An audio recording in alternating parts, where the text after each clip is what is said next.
Hello दोस्तों, एक बार साल स्वागत है।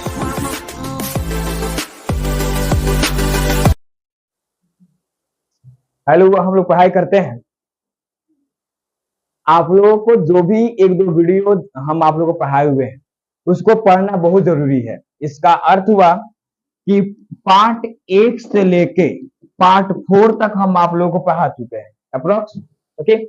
हाँ, जो ऑनलाइन पढ़ाए हुए हैं अगर वो आप लोग नहीं पढ़े होंगे तो ये जो ऑफलाइन क्लासेस हो रही है ये आप लोग नहीं पढ़ पाएंगे। तो क्या हंसता रही। ओके, आइए तो इसके बारे में हम लोग स्टडी करते हैं। अब यहाँ पे आप लोगों को सबसे इंपॉर्टेंट बात है कि हम सिखाए थे कंसंट्रेशन।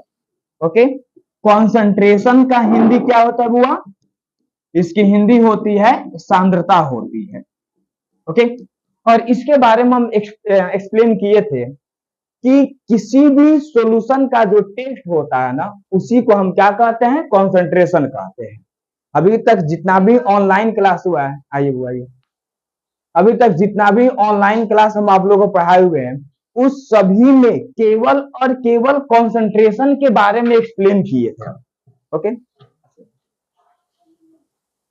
पीछे में लगा दिए। रिकॉर्ड वो बैठ बैठ ये बैठिए।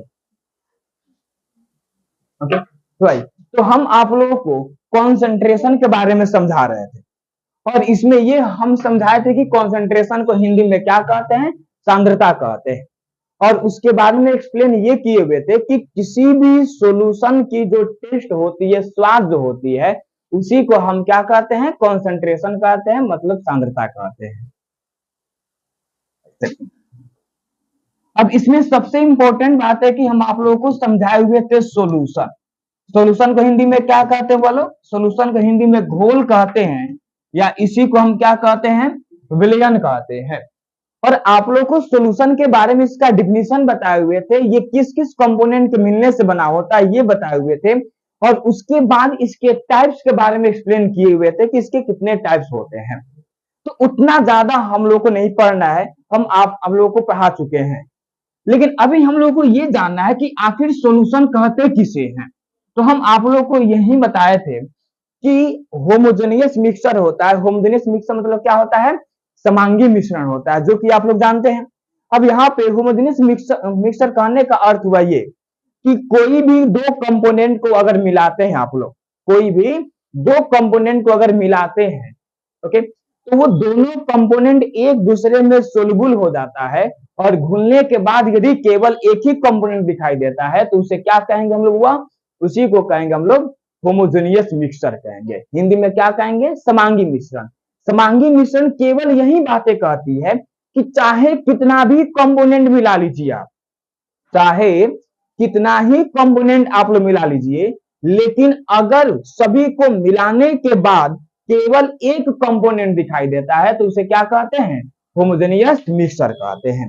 अब हम इसकी एग्जांपल लेते हैं। जैसे इसमें क्या है? इसमें वाटर है कि नहीं? वाटर। अब इसमें क्या करेंगे हम लोग? अगर शुगर मिला लेते हैं, ये तो वाटर है ना, अब इसमें अगर शुगर को मिला लेंगे और उसको मिलाने के बाद अगर देखा जाएगा इसमें शुगर दिखाई देगा कि वाटर दिखाई देगा? हमें वाटर दिखाई देगा, शुगर तो दिखाई देगा नहीं। तो यहाँ पे ऑब्जर्वेशन निकला क्या? होमोजेनियस मिक्सचर, यही ना बात कहा था आपसे, क्योंकि वो सिर्फ एक ही स्टेटमेंट उसका है कि अगर एक कंटेनर में दो या दो सभी कंपोनेंट को मिलाते हैं और मिलाने के बाद केवल एक कंपोनेंट दिखाई देता है तब उसे हम क्या कहेंगे? होमोजेनियस मिक्सचर कहेंगे। हिंदी में क्या कहते हैं? समांगी मिश्रण कहते हैं। और हम ये भी बताए थे all homogeneous mixture are called solution. मतलब जितने भी समांगी मिश्रण होते हैं उसे क्या कहते हैं हम लोग? सॉल्यूशन कहते हैं, मतलब घोल कहते हैं। इसका मतलब जो होमोजेनियस मिक्सचर कहता है वही स्टेटमेंट सॉल्यूशन भी तो कहेगा ना। और जैसे इस बोतल के अंतर्गत हम लोग वाटर तो रखते की है, इसमें हम साल्ट भी मिला लेते हैं। साल्ट मतलब क्या होता है? नमक। और इसमें शुगर मतलब चीनी भी मिला लेते हैं। तो इस डब्बा के अंदर पानी हो गया, चीनी हो गया, नमक हो गया। तो इन तीनों कंपोनेंट को मिलाने के बाद हमें पानी दिखाई देगा कि चीनी दिखाई देगा कि नमक दिखाई देगा? हमें केवल पानी नहीं दिखाई देगा। अरे अगर कुछ पूछ रहा है तो कस के बोलिए लोग। हाँ, अगर कुछ पूछा जाए तो जोर से बोलिए, ठीक है। तो इसमें देखिए, तो इसमें क्या है, तो एक्चुअल इसमें है नमक भी है, पानी भी है, चीनी भी है, लेकिन मिलाने के बाद हमें केवल और केवल इसमें पानी ही दिखाई देता है। इसका मतलब क्या हुआ, इसे हम लोग सोल्यूशन कहेंगे। इसे क्या कहेंगे हम लोग, इसे सोल्यूशन कहेंगे, मतलब इसे घोल कहेंगे। ओके, तो ये हो गया सॉल्यूशन। लेकिन अब यहाँ पे देखिए, सॉल्यूशन के टाइप्स की बात करते हैं तो बहुत सारा टाइप्स हम आप लोगों को बताए हुए थे, लेकिन वो स्टेट के बेसिस पे था। स्टेट मतलब अवस्था के बेसिस पे था, लेकिन हमें वो सब अभी नहीं पढ़ना है, वो सब 12th क्लास में पढ़ना है। Solid solid solution, solid liquid solution, solid gas solution, liquid solid solution, liquid liquid solution, liquid gas solution, gas gas solution, gas solid solution and gas liquid solution. ये टोटल 9 गो type होता है solution का। तो ये 12th class में पढ़ना है। 11th में क्या पढ़ना है, 11th में हमें पढ़ना है बाइनरी सॉल्यूशन के बारे में। हमें किसके बारे में पढ़ना है बोलो, बाइनरी सॉल्यूशन के बारे में। इसे हम लोग हिंदी में कहते हैं द्विअंगी। हिंदी में क्या कहूंगा, द्विअंगी घोल कहेंगे, या इसी को हम लोग एक और नाम से जानते हैं, उसे हम लोग कहते हैं द्विधारी घोल। उसे क्या कहेंगे, द्विधारी घोल के नाम से जानेंगे। इसका डिफिनीशन भी पढ़ाए हुए हैं, पार्ट 2 में शायद होगा, मिला होगा आप लोगों को। ओके, इसका डिफिनीशन भी पढ़ाए हुए हैं, इसका एग्जाम्पल भी पढ़ाए हुए हैं, सभी चीजें इसका हम आप लोगों को एक्सप्लेन करके बताए हुए हैं। तो देखिए, हमें बाइनरी सॉल्यूशन ही पढ़ना है। तो आखिर ये बाइनरी सॉल्यूशन कहता क्या है, 11th में जितना भी सॉल्यूशन से रिलेटेड टॉपिक पढ़ना है, या 12th में जितना भी सॉल्यूशन चैप्टर में पढ़ना है, केवल आप लोगों को बाइनरी सॉल्यूशन ही मिलेगा। ओके, इसलिए एकदम ध्यान से समझिए आप लोग। हम आप लोग को पहले भी बता चुके हैं, एक बार फिर से रिवाइज भी करवा दे रहे हैं। तो देखिए, अगर बाइनरी सॉल्यूशन की बात आएगी तो इसके नाम से इसका पता चल जाता है। देखिए, इसका नाम क्या है, द्वि।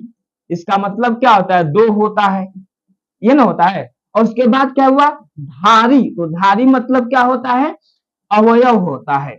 इसका मतलब हमारे कहने का अर्थ हुआ कि वैसी घोल जिसमें केवल दो कंपोनेंट रहती है, उसी को हम क्या कहते हैं, बाइनरी सॉल्यूशन।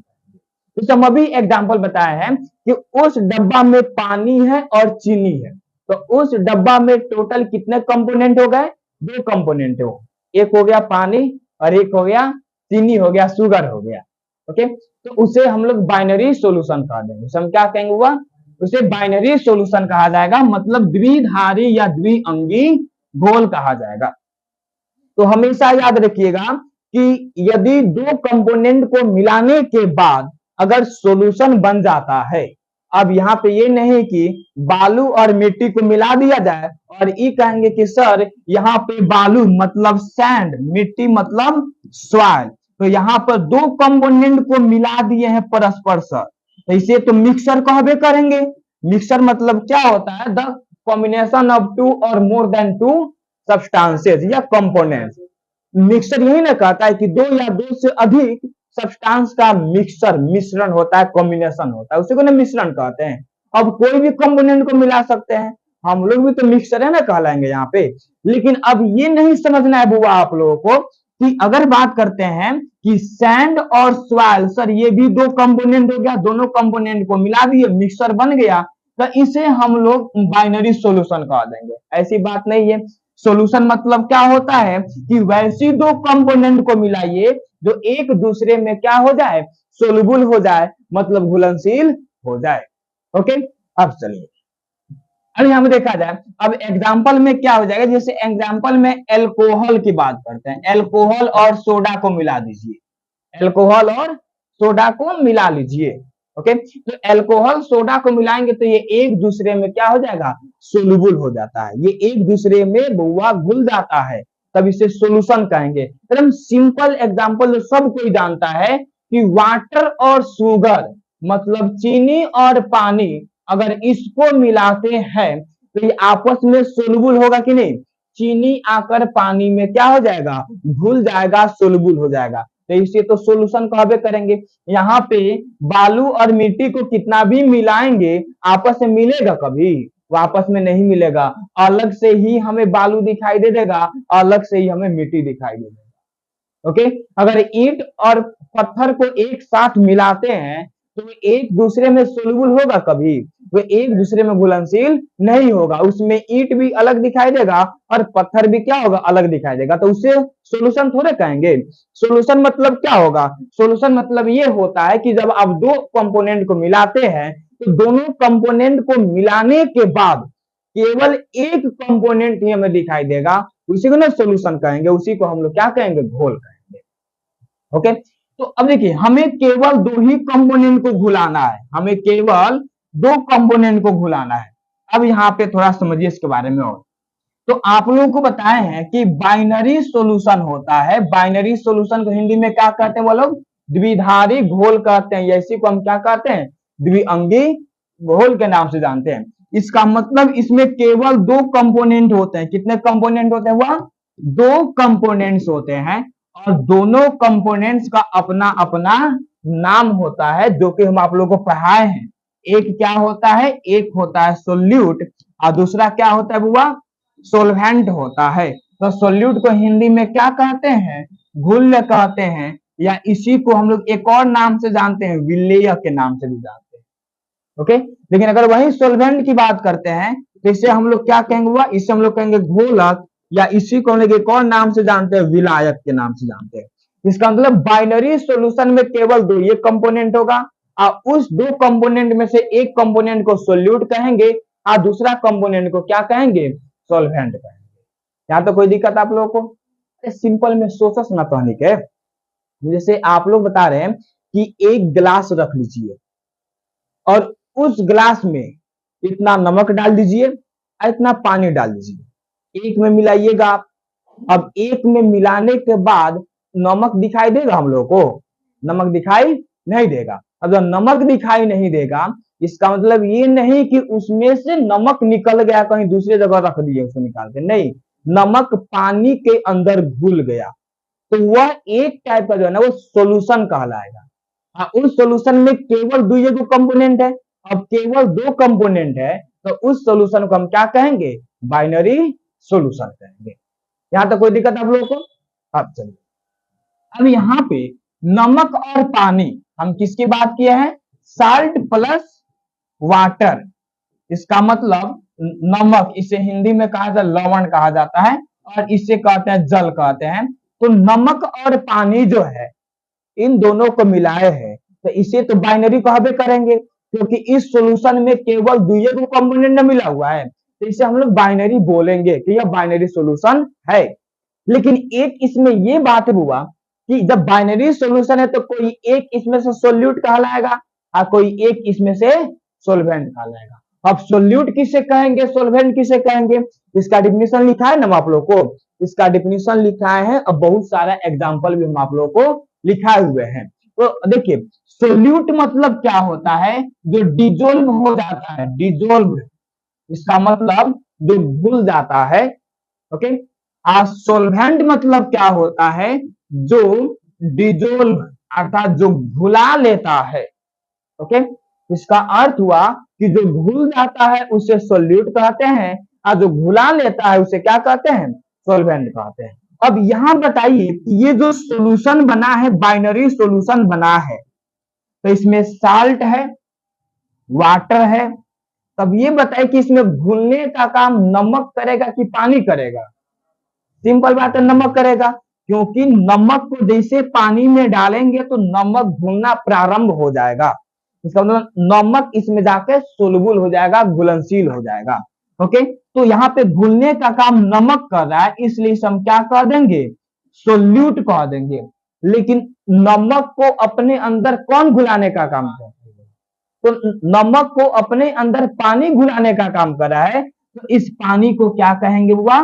इस पानी को हम लोग कहेंगे सोल्वेंट कह देंगे। सिंपल सा बात है। तो हमेशा याद रखिएगा कि अगर कोई भी आपके पास सॉल्यूशन है, अगर कोई भी आपके पास सॉल्यूशन है, तो उसमें अगर दो कंपोनेंट है तो उसे बाइनरी सॉल्यूशन कहेंगे। जैसे चीनी और पानी, चीनी पानी को मिलाएंगे तो चीनी पानी में घुल जाएगा पूरा तरह से। अब चीनी पानी में घुल जाएगा तो उसे सॉल्यूशन न कहेंगे, अगर नहीं घुलेगा तो सॉल्यूशन नहीं कहेंगे। हम जैसे एक एग्जांपल दिए थे बालू और मिट्टी, तो बालू मिट्टी को आपस में घुलाएंगे तो घुलेगा नहीं, घुलेगा ना, तो उसे हम लोग सोल्यूशन नहीं कहेंगे। ओके, लेकिन वही चीनी पानी की बात करते हैं, उसको मिलाएंगे तो घुल ही जाएगा, इसे हम लोग सोल्यूशन कहेंगे। लेकिन इस सोल्यूशन में कितने कंपोनेंट है? दो कंपोनेंट है, चीनी है और पानी है, मतलब शुगर है और वाटर है, तो इसे बाइनरी सोल्यूशन कहेंगे। जिसमें केवल दो कंपोनेंट होगा उसे बाइनरी सोल्यूशन, हिंदी में कहेंगे द्विधारी या द्विअंगी घोल। अब इसमें चीनी जो है ना, तो चीनी घुल जाता है ना, जब चीनी घुल जाएगा तो उसे हम लोग सोल्यूट कहेंगे। इसका मतलब घुलने भी कह सकते हैं या विलेय भी कह सकते हैं। तो घुलने का काम करता है, जैसे चीनी हो गया, साल्ट हो गया, साल्ट मतलब नमक हो गया। ओके, तो चीनी और नमक ये दोनों घुल जाता है, इसे सोल्यूट कहेंगे। लेकिन चीनी और नमक किसमें घुला रहे हैं? पानी में ना घुला रहे हैं ना, तो पानी को क्या कहेंगे? सोल्वेंट। तो ये हमेशा कॉन्सेप्ट याद रखिएगा कि जो घुल जाता है उसे सोल्यूट कहेंगे, और जो घुला लेता है उसे क्या कहेंगे? सोल्वेंट कहेंगे। बस यही दो कंपोनेंट होता है। लेकिन एक और सी बातें होती है। अब दो एग्जाम्पल यहाँ पे लिख रहे हैं, जैसे यहाँ पे एग्जाम्पल है, सबसे पहले एग्जाम्पल देखो, वाटर। देखिए थोड़ा सा, यहाँ पे एक कंटेनर है, इस कंटेनर में हम लोग किसको रख दिए हुआ? इस कंटेनर में वाटर रख दिए और इस कंटेनर में हम लोग शुगर रख दिए। और फिर एक और कंटेनर है, अब इस कंटेनर में हम लोग वाटर को रख दिए और इस कंटेनर में हम लोग फिर से किसको रख दिए? एल्कोहल चाहे इथेनॉल को रख दिए। इथेनॉल, वाटर तो लिक्विड होता है, आप लोग जानते हैं सब कोई बुआ, और इथेनॉल भी क्या होता है? लिक्विड होता है। ये सभी बच्चे जानते हैं कि पानी और चीनी, इसमें चीनी घुलने का काम कर रहा है, तो चीनी को क्या कह देंगे? सोल्यूट कह देंगे। और ये हो गया जल, हो गया वाटर, हो गया। तो वाटर चीनी को अपने अंदर घुला लेता है ना, तो यहाँ पे वाटर को हम क्या कहेंगे? सोल्वेंट कहेंगे। ये सही बच्चा को याद है, क्योंकि ये हम आप लोग को ऑनलाइन पढ़ाए हुए भी है। यहाँ आप देखिए, ये भी पढ़ा है, लेकिन इसको हल्का सा रिवाइज करवा दे रहे हैं। चलिए, अब इसमें क्या है? इसमें पानी लिक्विड है, इथेनॉल ये भी लिक्विड है। अब इसमें सोल्वेंट कौन कहलाएगा और सोल्यूट कौन कहलाएगा? क्योंकि यहाँ पे तो आइडेंटिफाई है कि चीनी तो घुल जाता है, लेकिन इसमें वाटर और क्या? इथेनॉल, ये भी लिक्विड, ये भी लिक्विड, इसमें तो कोई घुलने वाला है नहीं। तो फिर हम कैसे आइडेंटिफाई करेंगे कि सोल्यूट कौन होगा और सोल्वेंट कौन होगा? तो उसके लिए एक काम करना होगा कि अगर किसी भी सॉल्यूशन में, अगर किसी भी सॉल्यूशन में वाटर आ जाता है ना, तो वाटर को आप हमेशा क्या कहिएगा? सोल्वेंट कहिएगा। Water is a universal सोल्वेंट। जल जो होता है ना, सार्वभौमिक घोलक कहलाता है। ये बात आप लोग हमेशा याद रखिएगा। ओके, तो जब इसे आप लोग सोल्वेंट कह दिए तो है ये ना बच्चा, इसे क्या कहिएगा? सोल्यूट कहिएगा। बस हो गया। तो पहला डिफिनेशन क्या मिला कि द्विधारी घोल का वैसा अवयव, इसका मतलब such component of binary solution which dissolve in other component of that binary solution is called solute। इसका मतलब कि द्विधारी घोल का वैसा कंपोनेंट जो किसी दूसरे कंपोनेंट में घुल जाता है, उसे हम लोग सोल्यूट कहते हैं। सिंपल सा लैंग्वेज में याद रखिएगा कि जो घुल जाता है सोल्यूट, और जो घुला लेता है सोल्वेंट। हो गया, एकदम इजी लैंग्वेज में है। इसका डिफिनेशन भी लिखा है वो ऑनलाइन क्लास में आप लोगों को। ओके, अब चलिए, लेकिन दूसरा डिफिनेशन क्या होता है कि अगर कोई बाइनरी सॉल्यूशन दिया रहे और उसके कंपोनेंट का अमाउंट दिया रहे कि इतना पानी मिलाए हैं तो उतना चीनी मिलाए हैं, इतना अल्कोहल मिलाए हैं तो उतना सोडा मिला दिए हैं, तो अगर ऐसा अमाउंट दिया रहे तो वहां पे रेयर केस लग जाता है। हमारे कहने का अर्थ है कि वहां पे आइडेंटिफाई नहीं होता है कि घुलने का काम कौन कर रहा है। ओके, जैसे यहाँ पे आइडेंटिफाई हुआ था कि हई घुलने का काम कर रहा है कि हई घुलने का काम कर रहा है, नहीं, इसमें तो आइडेंटिफाई हो गया था शुगर है, तो हर कोई जानता है कि ये तो घुल जाता है। लेकिन जब ऐसी स्थिति आ जाएगी और उसमें पानी आ जाएगा तो पानी हमेशा सोलवेंट कहलाएगा। लेकिन अब आपसे कह दिया जाए कि एक कंटेनर यहाँ पे है और इस कंटेनर में हम लोग किसको मिला दिए, इथेनॉल को मिला दिए, और इसी कंटेनर में हम लोग किसको मिला दिए, सोडा को मिला दिए। ओके, अब चलिए अब हम बात करते हैं कि इथेनॉल यहाँ पे है 200 मिलीलीटर और यहाँ पे सोडा है 50 मिलीलीटर है। ओके, अब हम जानते हैं कि ये भी लिक्विड फॉर्म में ही रहता है, जो शराब में पानी के जैसे नहीं मिलाया जाता है उसी को ना सोडा कहते हैं। ओके, तो अब यहाँ पे ये सोडा भी लिक्विड फॉर्म में है और यहाँ पे इथेनॉल भी लिक्विड फॉर्म में है। अब यहाँ पे आप लोग जरूर कंफ्यूज होइएगा कि सर इसमें सोडा घुलेगा कि इथेनॉल घुलेगा, इसमें तो कंफ्यूजन होगी क्योंकि चीनी था तो बड़ा आसानी से बता दिए, इसमें वाटर था तो बड़ा आसानी से बोल दिए कि सर वाटर किसी भी सॉल्यूशन में रहेगी हमेशा सोलवेंट का काम करेगा, तो एक एक न बचा तो इसे सोल्यूट कह देंगे। लेकिन इसमें ना पानी है ना चीनी नमक है कि आइडेंटिफाई होगा कि ये घुल जा रहा है, यहाँ तो कंफ्यूजन सी बात है। तब उसके लिए डिफिनेशन याद रखिएगा कि बाइनरी सॉल्यूशन में मतलब द्विधारी घोल में जिस कंपोनेंट की अमाउंट ज्यादा होगी उसे सोलवेंट कहिएगा और जिस कंपोनेंट की अमाउंट कम होगी उसे सोल्यूट कहिएगा। अर्थात जो अधिक होगा उसे सोलवेंट कहेंगे और जो कम होगा उसे क्या कहेंगे, सोल्यूट कहेंगे। तो यहां बताइए इथेनॉल कितना है 200 मिलीलीटर और सोडा कितना है 50 मिलीलीटर, तो ज्यादा कौन है वो इसमें, इथेनॉल ना है, तो इथेनॉल को क्या कह देंगे, इथेनॉल को हम लोग कह देंगे सोलवेंट और सोडा को क्या कह देंगे, सोडा को कह देंगे सोल्यूट। नाम इजी है। तो ये आप लोग कॉन्सेप्ट याद रखिएगा जो कि हम आप लोगों को पढ़ा चुके हैं ऑनलाइन क्लास में। ओके, अब उसके बाद हम आप लोगों को बताए हुए थे कॉन्सेंट्रेशन, कॉन्सेंट्रेशन मतलब सांद्रता। अब बात किया जाए यहाँ पे कि कॉन्सेंट्रेशन मतलब हम बताए थे स्वाद होता है, तो थोड़ा सा इमेजिंग कीजिए, इसमें वाटर है, इसमें क्या मिला है बुआ, वाटर, और इसी में हम लोग मिला दिए किसको, शुगर मतलब चीनी को। इसमें भी वाटर है, इसमें भी क्या हुआ, शुगर है, इसमें पानी है आधा लीटर 500 मिलीलीटर, इसमें शुगर 150 ग्राम है। इसमें वाटर की बात करते हैं, इसमें भी वाटर हाफ लीटर है और इसमें शुगर है 250 ग्राम है। अब देखिए, अब पूछे ये सॉल्यूशन ए कहलाएगा और ये सॉल्यूशन बी कहलाएगा। अब पूछा जाए कि वह ये बताइए कि सॉल्यूशन ए मीठा लगेगा कि सॉल्यूशन बी ज्यादा मीठा लगेगा, सॉल्यूशन बी ज्यादा मीठा लगेगा क्योंकि इसमें आधा लीटर ही पानी है, इसमें भी आधा लीटर ही पानी है, लेकिन इसमें चीनी मिला है 150 ग्राम, इसमें चीनी मिला है 250 ग्राम, तो इससे ज्यादा चीनी इसमें न मिलाया गया है ना, तो ये ना ज्यादा मीठा लगेगा, तो इसमें सबसे ज्यादा टेस्ट किसका लगेगा, सॉल्यूशन बी की टेस्ट ज्यादा लगेगी।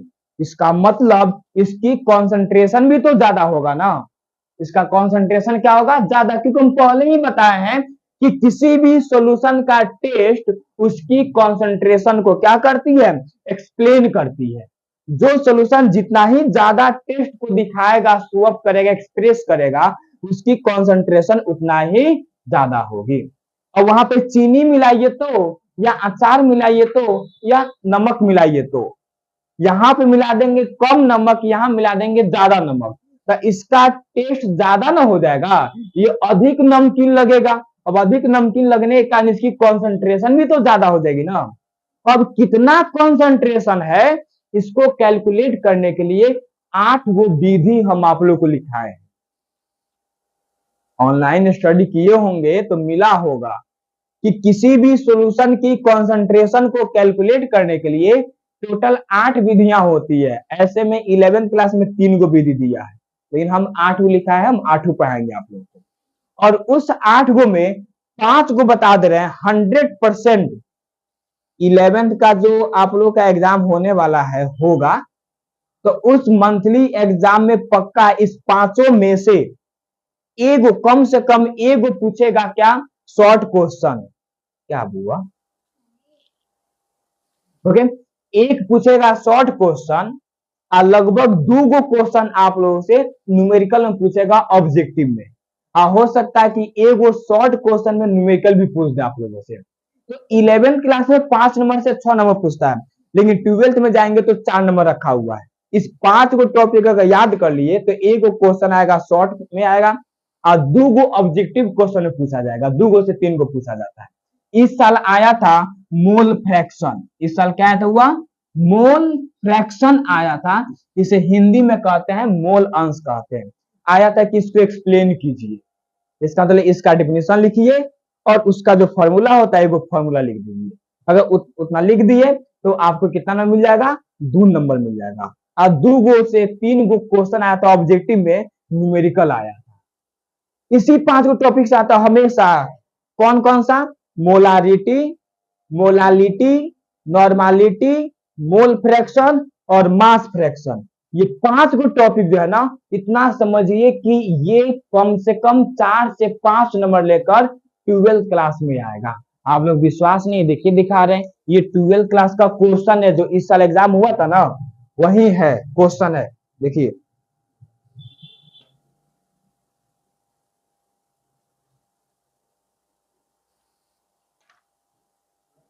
इसमें 13 नंबर यहाँ पे देखिए तो हुआ, देखिए 13 नंबर में है व्हाट इज मोल फ्रैक्शन है। आपको दिखाई नहीं दे रहा है, असला कर दिखा दे रहे है। हाँ, तो आंख अनु दूरबीन हवे, स्वस्थ रूप नहीं। देख लो यहाँ पे है व्हाट इज मोल फ्रैक्शन, आया है 2 मार्क्स का है ना, ये पूछ लिया आप देखें। और ऑनलाइन पढ़ाए तो उसमें 8 विधि लिखाए थे ना वो लोग, तो वो 8 विधि में ये भी लिखा हुआ है मोल फ्रैक्शन। तो इस साल आया है तो अगले साल नहीं आएगा, हो सकता है आप लोग समय में पूछ दे। ओके, तो ये 5 मेथड आप लोग जो है ना एकदम आंख मूंद कर रट लेना सब, रट्टा मार लेना सब। ओके, और इसमें से 2 विधि हम आप लोग बता चुके हैं, 1 नंबर 2 नंबर हम आप लोग बता दिए, ऑनलाइन में बताया है। अब तीसरा नंबर आज हम लोग को पढ़ना है। तो अब देखिए ये फिर से शुरू से समझाने का रीजन क्या है, शुरू से समझाने का रीजन ये है कि ऑनलाइन में हम आप लोग को पढ़ाए थे और उसके बाद फिर ऑफलाइन स्टार्ट हो गया क्लास, तो इसमें हल्का सा रिवीजन कराना जरूरी है, तो वही हल्का सा रिवाइज करवा दिए। अब हम लोग अपने मेन टॉपिक पे आते हैं, जिसका नाम क्या बोलो, जिसका नाम है मोलारिटी। मोलारिटी हिंदी में क्या कहते हैं, हिंदी में कहते हैं मोलरता का। ये समझिए बुआ कि ये एग्जाम के लिए VVI है। ओके, ये एग्जाम के लिए बहुत ज्यादा VVI है, सही बच्चे ध्यान देंगे। इसमें देखिए आप लोग जानते हैं, सभी कोई जानते हैं सॉल्यूशन के बारे में, सॉल्यूशन के बारे में तो आप लोग जानते ही ना बुआ सब कोई। सॉल्यूशन को हिंदी में हम क्या कहते हैं हुआ, विलयन कहते हैं। सॉल्यूशन को विलयन भी कहते हैं या इसी को हम क्या कहते हैं, घोल भी कहते हैं। अब इसमें देखना क्या है कि विलयन और घोल एक के नाम होता है। तो देखिए सॉल्यूशन में एक कंपोनेंट होता है, उसे हम लोग क्या कहते हैं, सोल्यूट। और सोल्यूट को हिंदी में क्या कहते हैं हुआ, घुल्य कहते हैं, या इसी को हम क्या कहते हैं, विलेय के नाम से भी जानते हैं। ओके, और अभी सोल्यूट के बारे में समझाए हैं कि सॉल्यूशन का वह कंपोनेंट जो घुल जाता है उसी को सोल्यूट कहते हैं, जैसे चीनी हो गया, नमक हो गया, इस सबको सोल्यूट कहते हैं। अब थोड़ा सा देखना है कि किसी भी सॉल्यूशन में, अब वाह देखिए लोग, किसी भी सॉल्यूशन में जो सोल्यूट मिलाया गया रहता है ना, तो उस सोल्यूट की जो मोल की संख्या होती है उसी को हम क्या कहते हैं, मोलारिटी कहते हैं। हिंदी में क्या कहते हैं, मोलरता कहते हैं। अब हल्का सा यहाँ पे ये देखना है कि जो सॉल्यूशन है, इस सॉल्यूशन की अमाउंट फिक्स होनी चाहिए। जैसे फिक्स की बात करते हैं 1 लीटर, 1 लीटर। इसका मतलब 1 लीटर सॉल्यूशन में जो सोल्यूट को मिलाया गया है ना बुआ, तो इस सोल्यूट की जो नंबर ऑफ मोल्स होगी, नंबर ऑफ मोल्स, इसी को हम क्या कहेंगे बुआ, इसी को हम लोग कहेंगे मोलारिटी। इसको क्या कहेंगे हम लोग बोलो, मोलारिटी के नाम से जानेंगे, जिसे हिंदी में क्या कहते हैं, मोलारता कहते हैं। अब इसे हम लोग फिगर के द्वारा थोड़ा सा समझेंगे। ओके, फिगर के द्वारा हम आप लोगों को समझाएंगे। जैसे हम आप लोग बताए हैं कि जैसे एक कंटेनर हो गया, ये हो गया एक कंटेनर। अब इस कंटेनर में हम लोग वाटर को रख दिए। इस कंटेनर में हम लोग किसको रखेंगे बुआ, वाटर को रख देंगे। जैसे ये वाटर हो गया, सिंपल में जाने कि ये क्या है, सोल्यूशन है। इसमें चीनी पानी मिला दिया गया, बात खत्म। ओके, ये इस कंटेनर में क्या हुआ, इस कंटेनर में सोल्यूशन है, ये हो गया सोल्यूशन। लेकिन इस सोल्यूशन की वॉल्यूम कितना है, तो इस सोल्यूशन की वॉल्यूम की बात करते हैं तो ये 1 लीटर सोल्यूशन है। अब आप लोग जानते हैं कि सोल्यूशन में सोल्यूट होता है कि नहीं बोलो, सोल्यूशन में सोल्यूट होता है, तो इसमें भी सोल्यूट होगा, पक्का है। अब इसमें जब सोल्यूट होगा तो ये बताइए कि इस सोल्यूट की मोलों की संख्या, मतलब नंबर ऑफ मोल्स, इसी को हम क्या कह देंगे, इसी को कहेंगे मोलारिटी कह देंगे। बस हो गया। हमारे कहने का मतलब क्या हुआ, हमारे कहने का अर्थ हुआ कि 1 लीटर सॉल्यूशन में जो सोल्यूट को घुलाया गया है, उस सोल्यूट की मोलों की संख्या को हम क्या कहेंगे, मोलारिटी कहेंगे। एकदम सिंपल बात है। एक मिनट यहां देख लीजिए, समझ लीजिए, इसका डिफिनीशन इसी से निकलेगा बुआ। देखिए हम यहाँ पे क्या समझाए, हम समझाए कि 1 लीटर सॉल्यूशन है। अब 1 लीटर सॉल्यूशन में जो सोल्यूट की मोलों की संख्या है ना, उसी को हम क्या कर देंगे, मोलारिटी कर देंगे। अगर इसको इंग्लिश में बोलना है तो हम लोग यहाँ पे कहेंगे कि the number of moles of solute which dissolve in 1 litre of solution is called molarity. एकदम सिंपल सा बात है। यहाँ पे सिंपल सा बात क्या है कि 1 लीटर घोल में घुले हुए घुल्य की मोलों की संख्या को क्या कहते हैं, मोलरता कहते हैं। अब इसका डिफिनीशन इसी फिगर से ना कैलकुलेट किए निकाले हम लोग। इसमें है क्या, इसमें है कि 1 लीटर घोल में, 1 लीटर घोल में घुले हुए घुल्य की मोलों की संख्या को क्या कहते हैं, मोलारिटी कहते हैं। हो गया। तो इसकी डिफिनीशन क्या हो जाएगी, इसकी डिफिनीशन हो जाएगी the number of moles of solute which dissolve in 1 liter of solution is called molarity, it is denoted by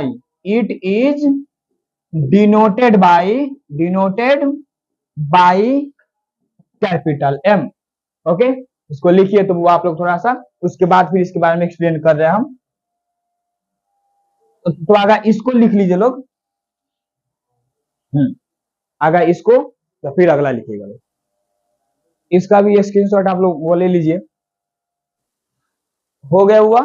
अब इसका हिंदी हम लोग लिखेंगे, इसका हिंदी हो जाएगा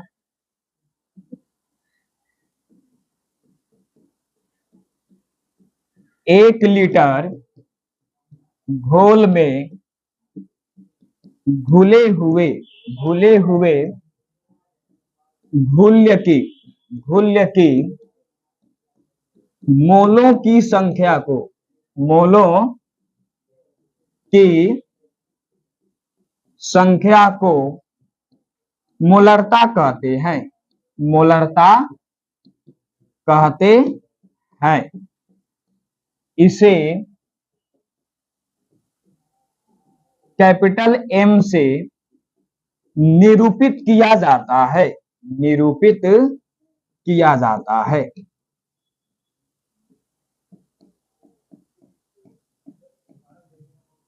तो आप लोग हमेशा याद रखिएगा बुआ कि मोलारिटी मतलब क्या होता है। इसका मतलब होता है कि 1 लीटर घोल में जो घुल को मिलाया गया है ना, उसकी कुल मोलों की संख्या को हम क्या कहते हैं, मोलारिटी कहते हैं। और इसे कैपिटल एम के द्वारा सूचित किया जाता है।